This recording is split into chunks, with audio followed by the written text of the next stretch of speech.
Welcome to the SoberQ Podcast. Hi, my name's Garry and I'm an alcoholic.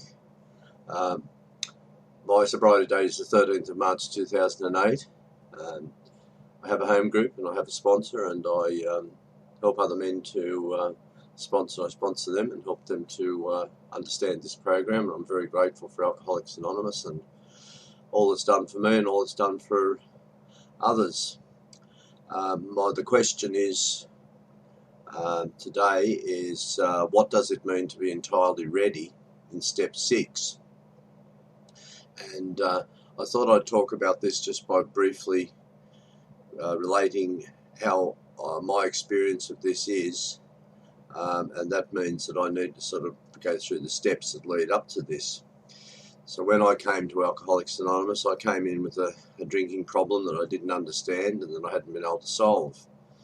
And it was pointed out to me in step 1 that that's because I was powerless over alcohol, that when I put it in my body I had little or no control over the amount I took, and that when I tried to stop entirely by myself I couldn't.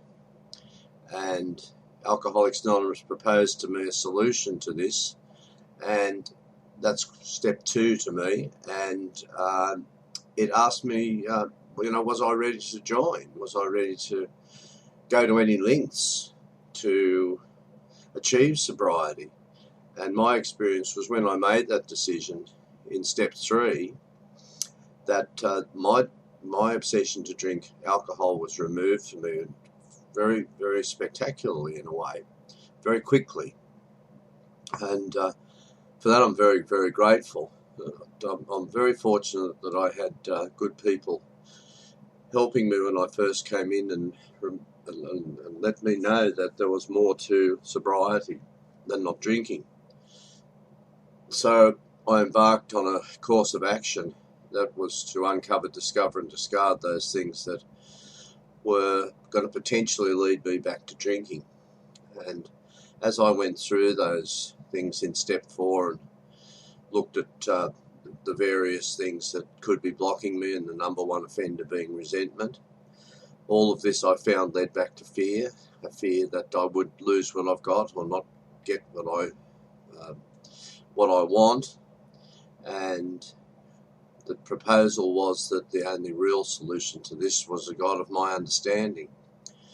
So once I went through the exact nature of my wrongs and found that fear was at the base of the evil corroding thread that went through my whole life, and it was the base of everything, and it was the reason why I had resentment, it was the reason why I had fear, it was the reason why I did things, why I acted dishonestly, and why I tried to manipulate people was to get those things and to keep those things.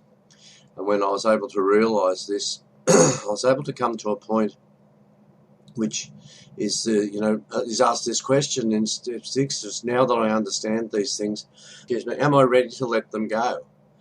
And that's why I believe we need that hour of quiet time after we've done our step 5, so we can go and we can have a good think about, am I really ready to let these things go?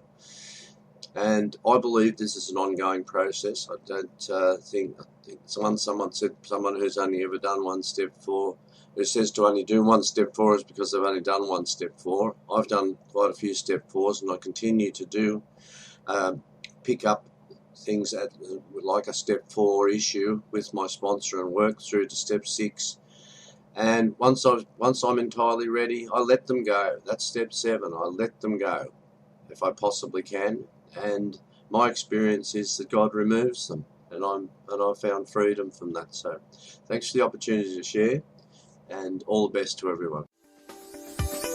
If you would like to share your experience on a recovery question, visit the SoberQ Podcast website at soberq.com. Thanks for listening.